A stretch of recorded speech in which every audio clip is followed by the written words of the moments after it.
A ver, casi siempre pensamos que más grande es mejor, ¿verdad? Pero, ¿y si el verdadero poder se encontrara justo en lo contrario? Hoy vamos a explorar una idea que la verdad lo cambia todo. Cómo las cosas más pequeñas, esas que a menudo ni miramos, pueden tener un impacto transformador. Y todo parte de esta advertencia, que es clave.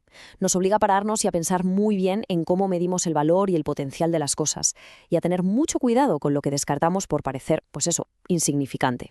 Para meternos de lleno en esta idea, vamos a seguir 4 pasos muy claros. Primero, descubriremos el potencial que se esconde en lo que parece insignificante.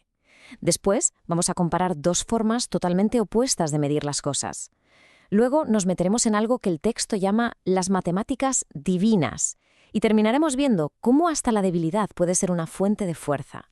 Muy bien, pues vamos al lío. En esta primera parte nos vamos a centrar en ejemplos donde cosas que parecen muy poca cosa, muy modestas, acaban produciendo resultados masivos. Esto demuestra que cómo empiezas no tiene por qué definir cómo acabas. Empezamos con un ejemplo que seguro que suena. Un chaval ofrece lo único que tiene, 5 panes y 2 peces. Una cantidad que, seamos sinceros, parece de risa frente a una multitud hambrienta. La pregunta es obvia. ¿Qué se puede hacer con eso? Pues resulta que se pudo hacer bastante. Se dio de comer a 5.000 personas. Y no solo eso, es que encima sobró comida. Llenaron 12 cestas. Y ojo, que lo importante aquí no es solo el milagro, sino la diferencia abismal entre cómo empezó todo y cómo acabó. Y este patrón se repite sin parar.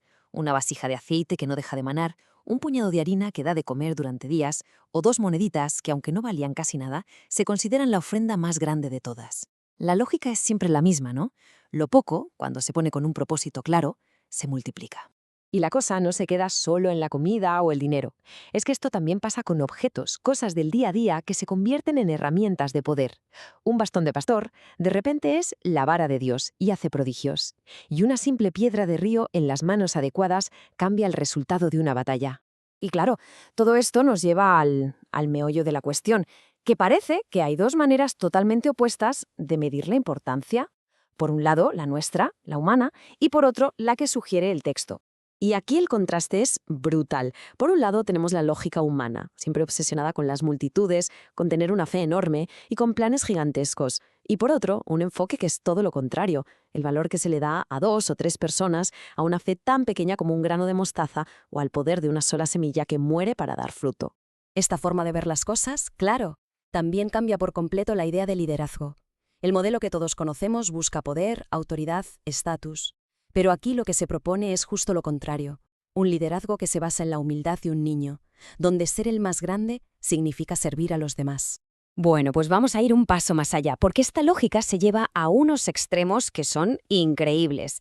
El texto nos presenta lo que podríamos llamar unas matemáticas divinas, donde las reglas de sumar y restar funcionan totalmente al revés. El caso del ejército de Gedeón es el ejemplo perfecto. A ver, la historia es alucinante. Se empieza con un ejército bastante grande, 32.000 hombres, pero en vez de fumar gente, se empieza a restar. Primero se van los que tienen miedo, y se quedan 10.000, y al final se eligen solo a 300. ¿Para qué esta locura de reducir el ejército? Para que quedara clarísimo que la victoria no iba a depender de la fuerza humana. Es el ejemplo perfecto de que a veces menos es más.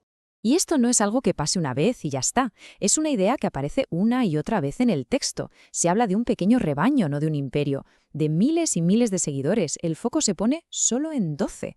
Y el camino correcto no es una autopista ancha llena de gente, sino una senda estrecha que encuentran muy pocos. Y ahora llevamos esto al plano más personal. Si lo grande y lo numeroso no es lo importante, ¿qué pasa con ser perfecto? Pues aquí viene lo más interesante, porque el texto sugiere que esas debilidades, esas cosas que uno piensa que le limitan, no es que no sean un obstáculo, es que a veces son el punto de partida. Es que, escuchemos lo que decían ellos mismos de sí mismos. Moisés se veía como un mal comunicador. Jeremías pensaba que era demasiado joven, un crío. Isaías se sentía impuro. Ninguno se sentía a la altura. O sea que su poder no venía a pesar de sus debilidades, sino de alguna manera gracias a ellas. Al final, la idea que lo une todo es muy clara.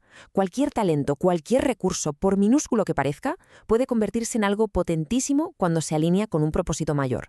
La clave, por tanto, no es cuánto tienes, sino qué haces con lo que tienes. Y todo esto nos deja con una pregunta final, una reflexión. Si los números, el tamaño, la perfección, si nada de eso es la medida correcta, entonces, ¿cómo se mide de verdad el crecimiento? ¿Con qué vara de medir? Ahí queda la pregunta. Gracias por habernos acompañado.